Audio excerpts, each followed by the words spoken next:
Good morning. तर माझ्या एका नवीन व्हिडिओमध्ये पुन्हा सर्वांचं स्वागत आहे. आणि हे बघा सकाळी सकाळी येत ना मी हे जे लोणी काढायचं काम करत आहेत, कारण की खूप सारी साईज असलेली होती आणि सकाळी लवकर उठून म्हणजे अंधाराचंच 5:30 वाजता तर हे काम करत आहेत मी. कारण की आज हा जो व्हिडिओ आहे ना संक्रांतीचा व्हिडिओ आहे. तर आज संक्रांत आहेत, तर संक्रांतीचा सणाचा स्वयंपाक पण बनवायचा आहे.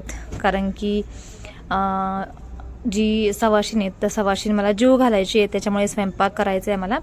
तर मग आता सकाळी सकाळी हे काम म्हटलं पटकन करून घेऊयात आणि नंतर मग लगेच स्वयंपाकाला पण लागूयात. ठीक आहे.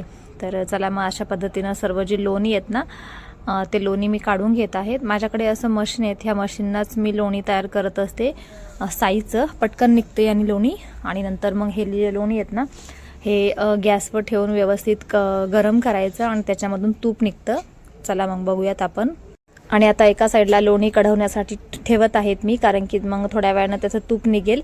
आणि दुसऱ्या साईडला ज्या पोळ्या आहेत ना पुरणाच्या पोळ्या पण बनवून घेत आहेत मी. चला मग आता बनवून घेते पुरणाच्या पोळ्या. बाकी स्वयंपाक झालाय सर्व. आणि किचन बघा इतका सर्व पसारा पडलेला आहेत ना, कारण की काय होतं असा जो स्वयंपाक जर असेल ना सणाचा स्वयंपाक मोठा म्हणजे थोडं जास्त बनवायचं असतं ना, तर मग खूपच सारा पसारा होऊन जातो किचनवर. पण म्हटलं काय पहिले सर्व स्वयंपाक बनवून घेऊयात आणि नंतर मग किचन ओटा मस्त साफ करूयात. तर हे बघा तवा तापला इकडे, तर तव्यावर टाकली आहेत पोळी. आता अशा पद्धतीनं सर्व पोळ्या बनवून घेते मी. आणि काय आहेत ना बाकीचा जो स्वयंपाक आहेत ना म्हणजे सार भात तो सर्व झाला आहेत माझा, फक्त पोळ्याच बाकी होत्या. तर थोडं सकाळी लवकर उठून जर आवरलं तर पटकन होतं. तर हे बघा आता इकडे पोळ्या बनवून घेत आहेत मी. आणि पोळ्या आहेत ना इतक्या छान येत होत्या ना, तुम्हाला काय सांगू बघा तुम्ही आता. आणि दुसरं म्हणजे माझे जे गहू आहेत ना गहूच खूप छान आहेत, तर त्या गव्हाच्या पुरणाच्या पोळ्या खूप छान येतात. हे बघा तुम्हाला हीच नाही अजून मी पोळ्या बनवून दाखवते. थोडासा तवा जास्तीचा गरम होता ही पहिलीच पोळी आहे म्हणून थोडीशी तवा गरम असल्यामुळे थोडीशी जळाली, पण ठीक आहे असू त्यात. पुढच्या पण पोळ्या बनवून दाखवते तुम्हाला मी. ठीक आहे चला मग बघूयात आपण.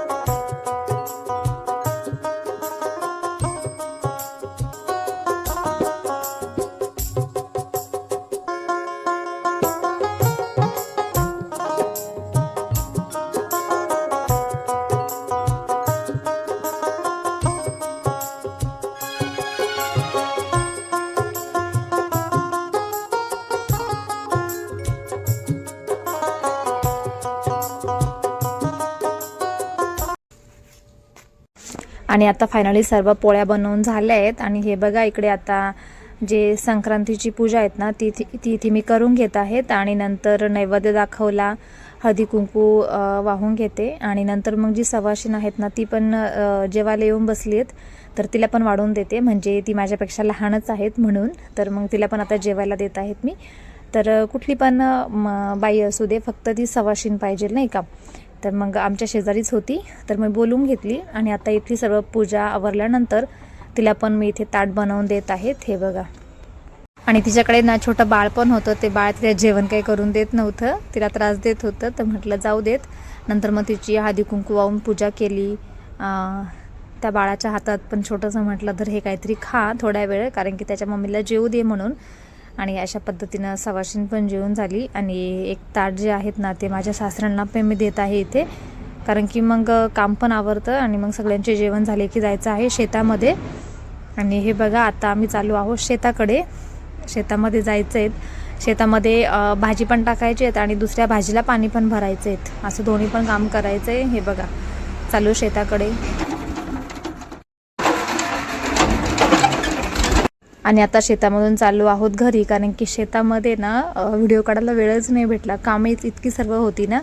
आणि त्यानंतर इकडे संध्याकाळी माझ्या जे भाया आहेत त्यांच्या घरी दिंडी येणार होती, तर मग दिंडीसाठी आम्ही इकडे आलो आहोत. हे बघा तर अशा पद्धतीने दिंडी आली. ही दिंडी आहे त्र्यंबकेश्वरची.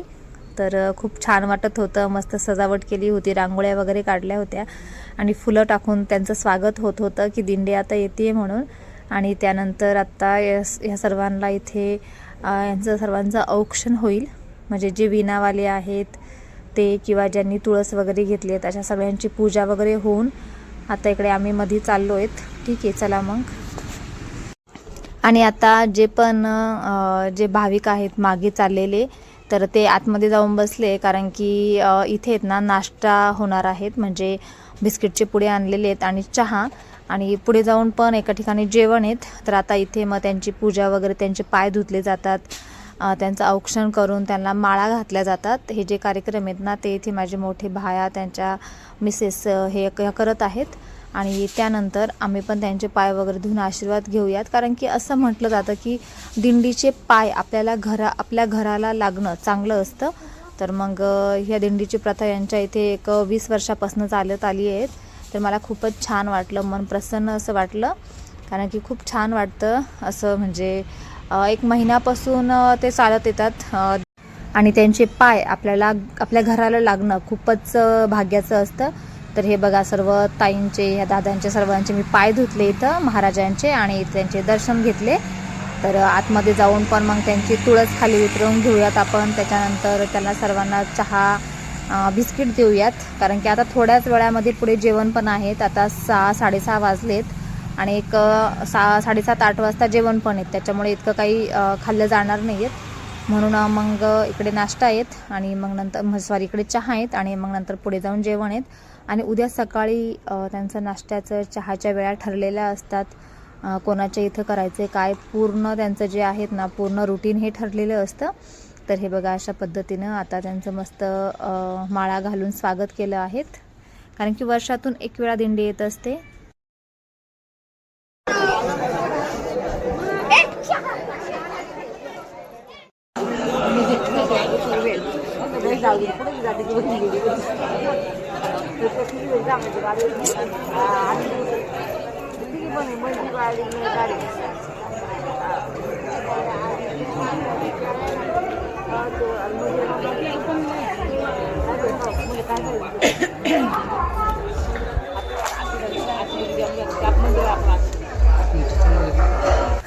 आणि खरंच खूपच छान वाटत असतं. तर आता इथं सर्व जे बायका आहेत एका साईडला बसलेल्या आहेत, तिथं भजन वगैरे होईल आणि नंतर सर्व बायकांना इथे आता हळदी कुंकू लावून घेत आहे सुरुवातीला, कारण की सर्वांच्या पाया पडणं, हळदी कुंकू लावणं आणि त्यानंतर यांना जो चहा वगैरे आहे तो द्यायचा आहे, कारण की थंडी पण इतकी वाढली आहे ना, खूपच थंडी वाजत आहेत. तर ही माझी सूनबाई इथे, म्हणजे माझी सून आहेत, मोठ्या जावेची सून. तर मग ती सर्वांना इथे हळदी कुंकू लावत आहेत. मी पण लावणार आहेत. हे बघा,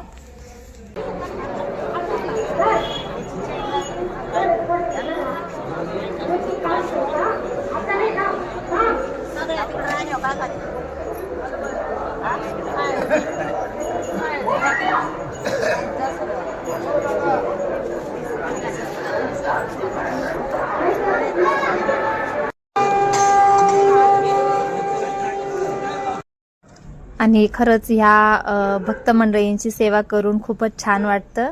तर चला आता सर्वांना हळदी कुंकू लावून घेतो आणि त्यानंतर यांना चहा, बिस्किट आहे, थोडा नाश्ता तो देऊयात. आणि आता इथेच मी व्हिडिओची एंडिंग पण करते, कारण की खूप म्हणजे व्हिडिओ लांब पण होतो, तुम्हाला पण बघायला आवडला पाहिजे. तर ठीक आहे, भेटूया.